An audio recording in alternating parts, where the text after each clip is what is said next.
Hello, Alan Robinson, my dear friend in Asheville, Western North Carolina, reporting to you from Queen Yan, Vietnam. How are you? I'm doing great. Thank you so much for asking. Um, You're quite welcome. Mad poet, Ernest Hemingway, not mad scientist, Albert Einstein. Your hair is very Albert Einstein, but we're going to call you the mad poet. Tell me okay. about tell me about your background because I know Okay, I there's a was lot of raised, history behind it. there is. I was raised in Asheville, North Carolina. My father was an optometrist. I was raised in downtown Asheville, where the Vault is now a hamburger place. That was my dad's office. My mother carried us on her backs as children because she worked in the office as a frame stylist. So I actually grew up in downtown Asheville. It was a very different time. It was very historic always. And Yes, Thomas Wolfe, the writer, was a great influence on my life, I'm a who was great from fan of Asheville, Thomas Wolfe. Yes, born in 1900, died in 1938. I just differentiate that between the other Thomas Wolfe. And he died of brain influenza. They didn't have antibiotics then, from a he had cold a that he went had to his a he had a giant brain tumor, didn't he? well, a cold that went to his brain. They opened his brain at John Hopkins, but they couldn't save him. The Yes. parents took him to the best. He But wrote. anyway, What I know of Thomas Wolfe is that he wrote so much that when he went to the publisher, he had a stack almost the size as high as a table, and the publisher was like, "You're gonna have to downsize this." and I think a great influence on my love of poetry at a very early age was my mother would read us Walt Whitman poems to get us to fall asleep. That was her way of inciting culture in us at a very young age. When we were like 3 and 4 years old, she'd come into the room and read us a poem so we'd fall asleep, my sister and I.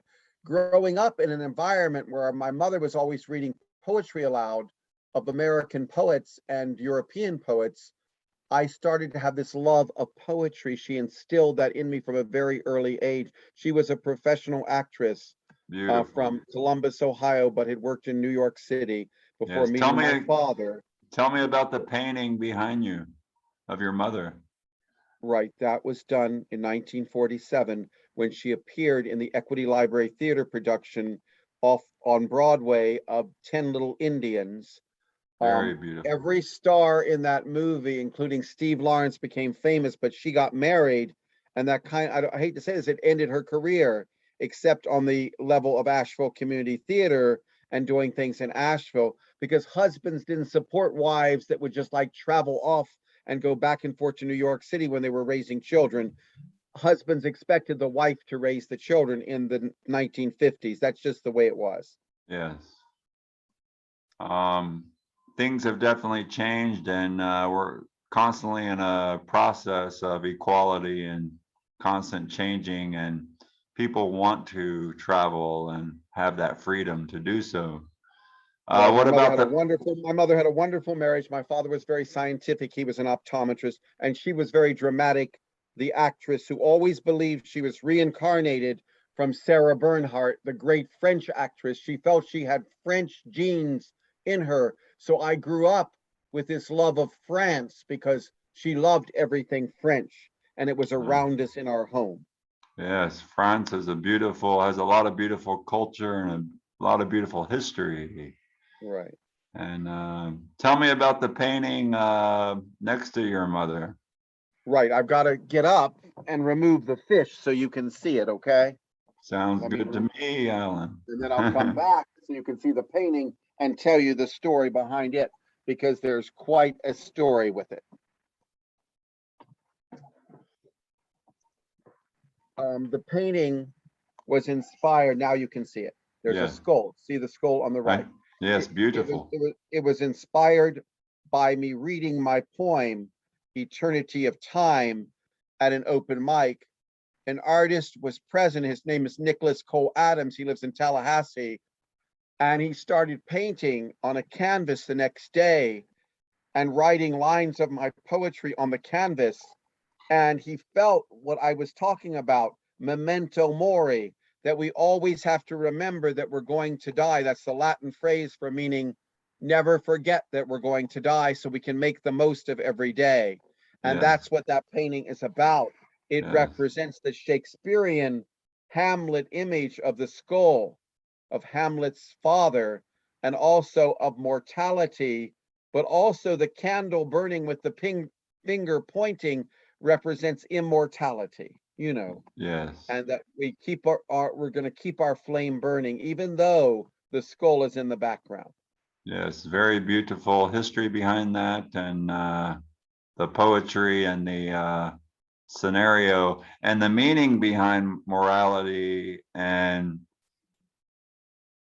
the actual beauty of death, of which gives our life meaningfulness, purpose.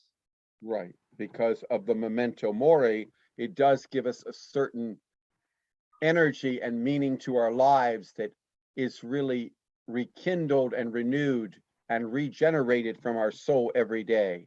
Because Yes, today I am blessed to be here, and I feel I have to give the most from my soul to every single soul I encounter. And one thing that my family taught me, and it's very old school, always be nice to everyone, even if they're not nice, because you want to generate good karma from your soul and absolutely. positive halos. Well, you know me as a huge World traveler. passion for world travel. I get asked so often, who do you travel with? And I say, I always travel by myself, but I'm never alone because I meet people wherever I go. And my philosophy is smile to the world and the world smiles back.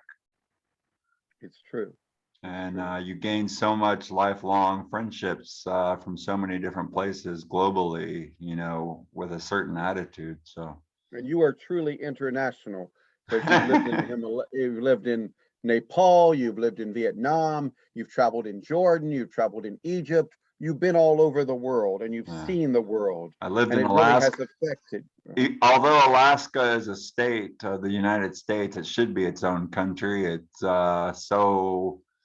um, so far apart and so isolated, and the culture of Alaska is so different compared to the lower 48. True, true. um, Bears and The Last Frontier. Speaking of poetry, Jack London was one of my favorites. Uh, my favorite poets, I think of Walt Whitman, the American poet, and I Walt Whitman also was think great. was a wonderful poet. The English lake poets, Shelley, Byron, and Keats, they all had tragic lives and lost their lives early in their youth. And of course, the great French poet was a great influence over me when I was studying French at the University of North Carolina in Asheville, The where my same major was university I got my earth science geology degree. There that we was go. Go my UNCA. major was French, and Beautiful. I was influenced by the poet Rimbaud, Arthur Rimbaud. He was a genius.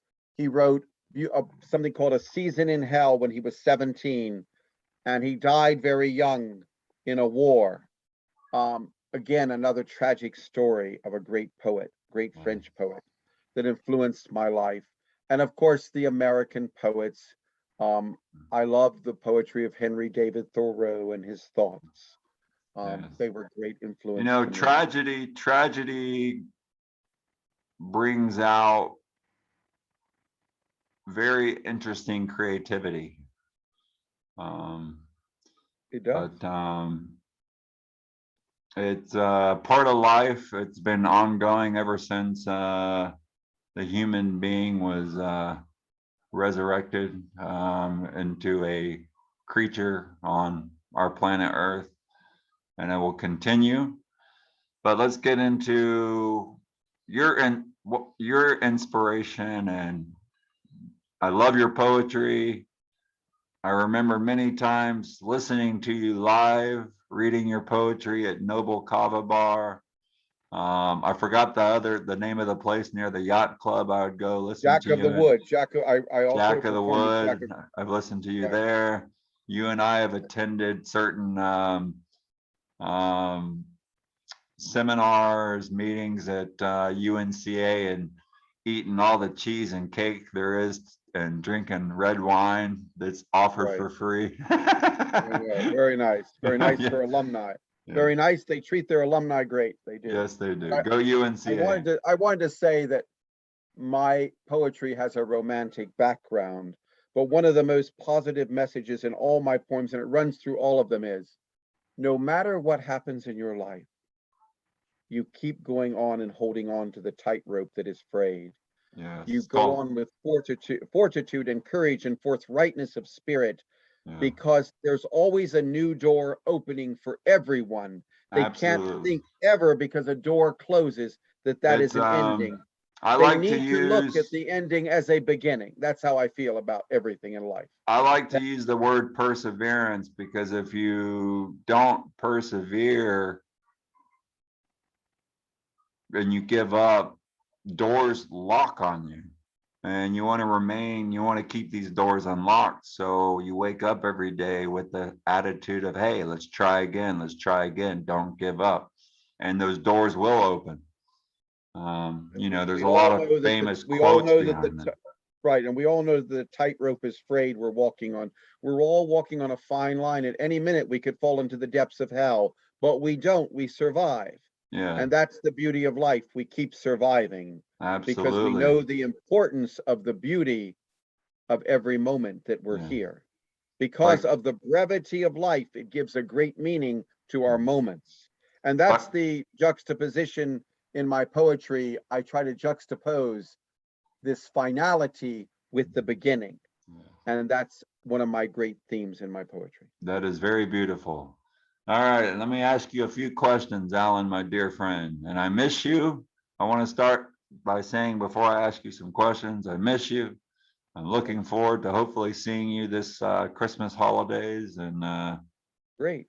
this year. And all right, so if you could have one giant billboard with just one of your poems reaching millions of people, where would you have it and why and what poem? The poem would be Ode to Immortality, Ah, and it would be in Times Square, New York City. because it would reach millions and millions of people. Millions of people, right? And also would reach people that really need to be reached and Yeah. helped And and believe in them. Times Square is known, you can almost hear every single language in the world if you hang out in It's a Times Square for it's 24 a hours. cultural melting pot. You'll see Jordanian people, Egyptian people, French people, Italian people, Yeah, Spanish people, yeah. Arabian culture. It is a melting pot of culture. So it's Yes, fascinating for me because every block you walk on is another culture. And absolutely. you're listening to like No, moving culture meshing together in a synchronicity of spirit, but it's such a diversity of people. absolutely. And I've waited in the ticket line before for to go see Les Miserables and Cats in Chicago. I've been on those steps. Right. um, so could you read the poem? Absolutely. Let me get it. Okay. I'll be happy to Absolutely. read it. Okay. The poem also appears in the film Americas, which was directed by Dane Maniella and came out in 2019. The film is a great, experience to Yeah. to see if you have a chance to see it. Well, I love the name already. Oh, you do. Thank you. Thank you. Okay, let me get the poem out. I'm sorry that it's taking me a little while. Oh, come Please. on, Alan. Preparation. What did Benjamin Franklin say? By failing to prepare, you're preparing to fail. Okay. Okay, I'm getting it out now, right now. Here it is. uh, makes it more personal. Yes, it does. Okay. So here we go. I'm going to read it. And the name of this poem is Ode to Immortality. Um, and it was inspired by the solar eclipse because when I felt the solar eclipse, I had a sense of immortality, and it was seen in Asheville near Pritchard Park, and I looked up, and I had these glasses on, and for a minute I could see it. And I felt not only an eclipse in the universe, but an eclipse in my soul, that my life was just beginning, and I was immortal for that moment. That is beautiful. Just quickly, I had just returned from Nepal, and due to an 18-hour layover in China due to air traffic control and them taking me to Los Angeles, and my connecting flight back to Atlanta was out of San Francisco. All those delays led me to being in the perfect place at the right time for the eclipse. My brother picked me up at the Atlanta airport, and about 50 miles heading north towards northwest, well, I can't remember, towards Asheville, North Carolina, his starter went out. So I was used to sleeping, sitting up, and all these things, whatnot. But it was a Sunday, and so we had to sleep in the car in a gas station. And the next morning, little quaint, you know, Georgia country town, with the little central square in the middle, where kids are playing, and they're giving out free pizza and the Polaroid glasses, so you could see the eclipse without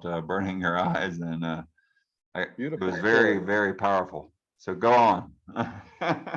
Ode to Immortality.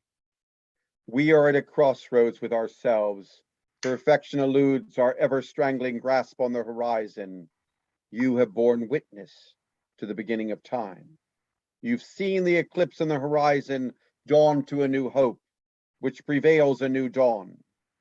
You were the amazing soul that has reached out with tentacles of love. You are the amazing spirit that has guided the golden light past the chiaroscuro shadows of a doomed horizon. When witnessing the beginning of time, you would remain poised with an equilibrium of spirit. Love's first sight in the Garden of Eden, love withdraws to the silky shadows that mesh synchronicity with the stars. You have lifted us beyond the horizon of our dreams. The burning candle of love will illuminate our hearts. You prevail to the new dawn. The stars shine with a brilliant luminescence. You have guided my spirit beyond the equilibrium of time to the time of my life. You are destined for greatness. You are the shining stars of tomorrow. You are the guiding beacon of hope. Reality reaches beyond your dream. You arrive at the eternal moment. The empress of your dreams, the China syndrome, will allure you to the spoken word, riches beyond the mortality of time. We are now eternal, a trinity stretched just beyond the limits of the horizon. The dead man is floating down the icy cold river of love. He is immortal. He has been to the stars. He has grasped the celestial experience.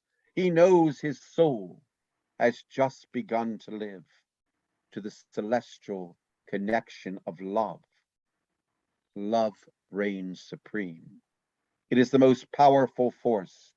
We can never diminish the power of love to heal most wounds. We are now eternal. Silence.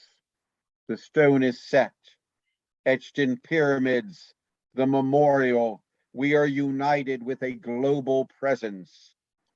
You are the amazing soul. You are the amazing one. You are the shining star of eternity that will never stop shining.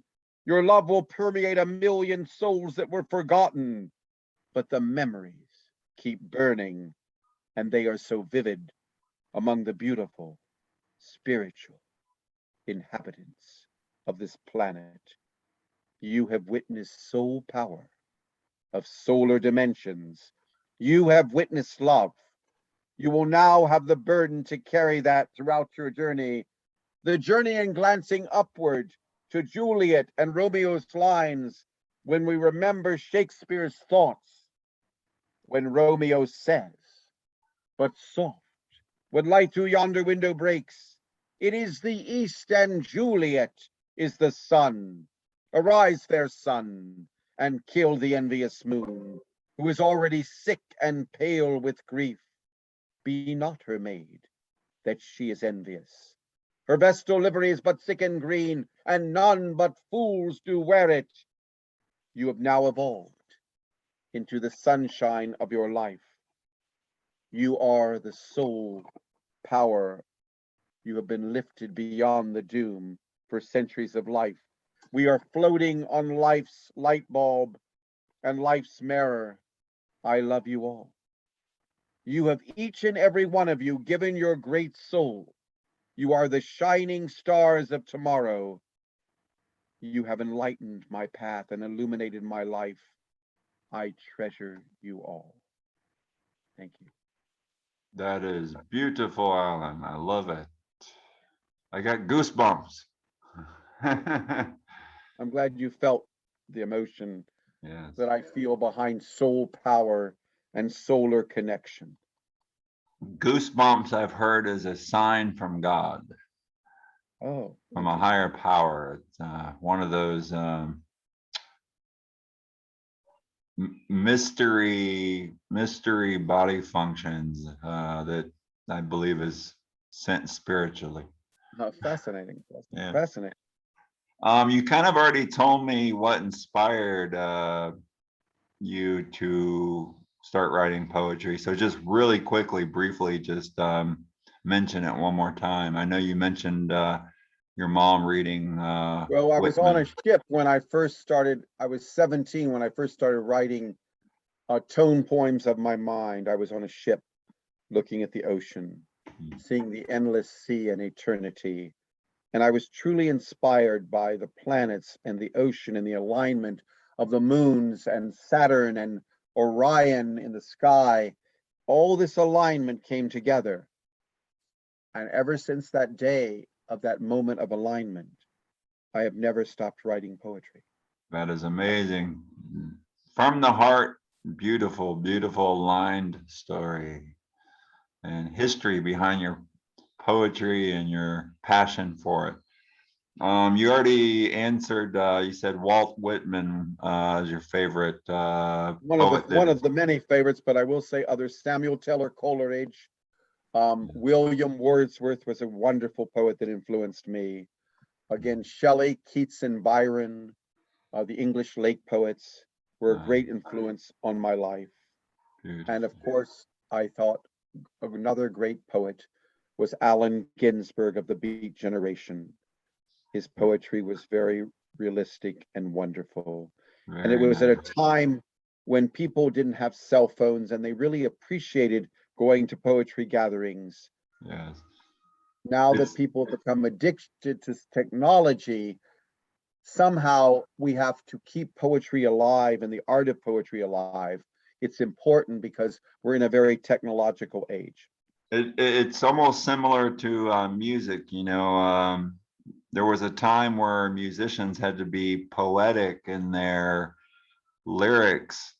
Like example, Rocket Man by Elton John was actually about a cocaine habit, but they weren't allowed to words, use certain words or implications that involved like drug abuse or stuff like that. So they had to be poetic. Today they can just say it right out, and it's so I think there's a lot of music that's missing that poetic feel, the poetic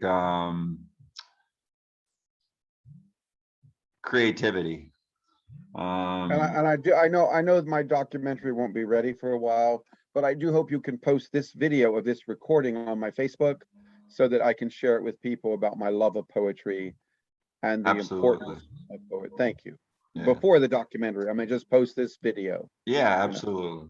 And what advice would you give to young poets today? I would tell them today to never give up, even if people seem not to be listening to you. Always know if there's just one person out there that you change their life, it's worth it, because you've Absolutely. helped one person realize, even though they may have been through a lot of traumatic events, that they can go on and put their life back together. And you give them hope and courage and fortitude of spirit. That one person is worth everything. Yes. If the other 20 people in the room aren't listening, if they're drinking or smoking or looking at their phone, it's okay if you reach one person, because when you help one person, it is a great experience Yeah, in life. it's the you just answered the next question. It's the gift that keeps on giving. It's like pay it forward.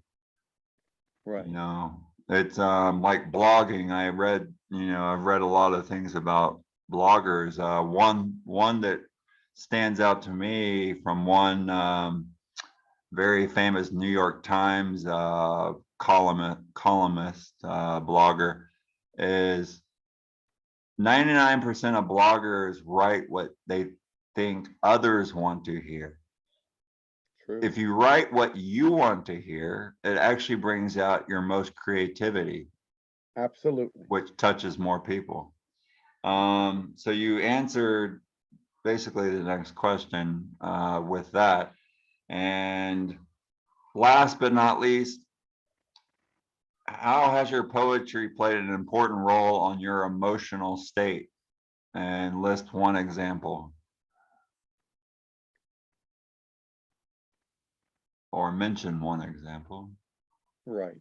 I, when I lost my mother under some tragic circumstances, and I tried to revive her and bring her back to life, and I wasn't able to be successful with that, with the mouth to mouth resuscitation. I knew that the spirit goes on. Yeah. It's instilled in the person that has instilled it in you. And even though that was a very traumatic experience to see a dead person, I'd never really seen a dead person till my mother died in front of my eyes. I realized that that spirit leaves you and stays into eternity. And that was a great influence on my poetry because it's about the spiritual. So even though there's this finality in life, you're never able to talk to that person again or that, their spirit keeps living on. Yes. And that was what affected me as a great moment in my poetry. It opened up a light to know that there's more than just the physical world. Right, right. And the depth of relationships, not just the surface of looking at relationships, but finding out what other souls are really about and connecting with their soul power. That is the true essence of being, the unbearable lightness of our being, when we realize that the essence is our soul and developing that soul and not thinking with our mind, but thinking with our soul. It's We have to rethink our whole way of doing things because we always want to think with our mind, but we've well, got to let our soul become powerful. there's two examples. Maybe it's fitting because my image with the Golden Gate Bridge, and you just see my mind in my eyes.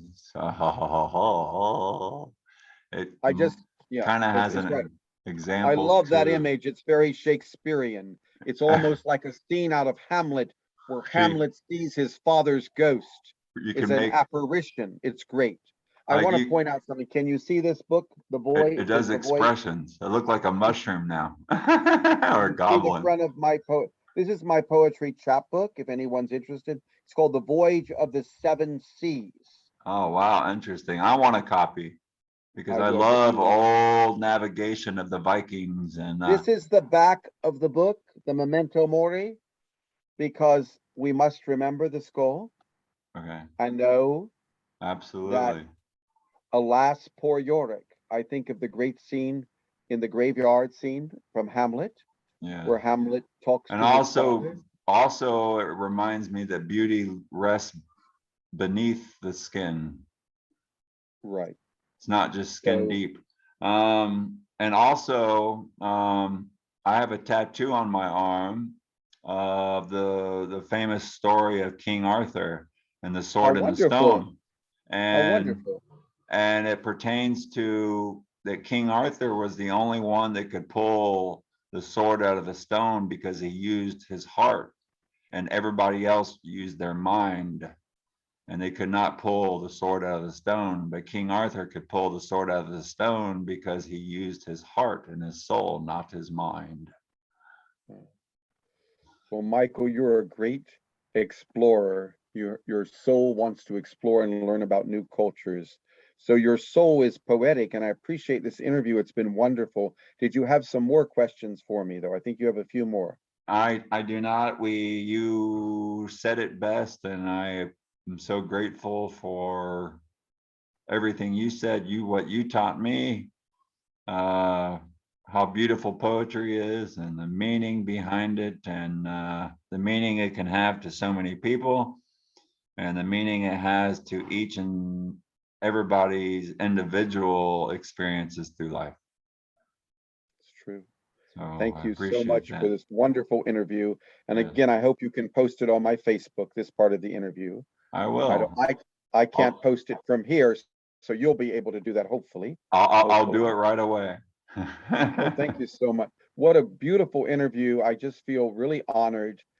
And, have you looking at my home when you actually helped me move into this house I did help you also move has, into that house. thank you for that, Michael. That was great You're help. welcome. And Fairview, I remember that day, the U-Haul it was truck. the U-Haul truck. You remembered it. You remember you were driving it. Yes, So I needed help and you really were helpful. But thank you for this beautiful, insightful interview because it really helped me bring together so many thoughts about my poetry and why I write poetry and really, really resonates the culture of poetry because it's a great yeah, culture. We must never let it die. We have to keep never. poetry alive. Yeah, And that's why I go to open mics where I perform yes. because the spirit of poetry can never die Alan, because it must be sum it kept. up really fast because we got about 30 seconds and this Okay. Zoom thing ends. I hope to inspire people to always know through poetry, whenever an ending happens, it is a new beginning, a new door is opening for them. A better and more positive energy will happen. And they need to let go of any negativity, even though it's sad, not to hold on to it, to let the new spiritual positive vibrations and halo and karma from the universe reach their soul so that Very their heart beautiful. can open to love again, as love is the greatest force in the universe Very and the beautiful. most Thank you, powerful Alan. healing. Have a beautiful day. Have a beautiful, beautiful day.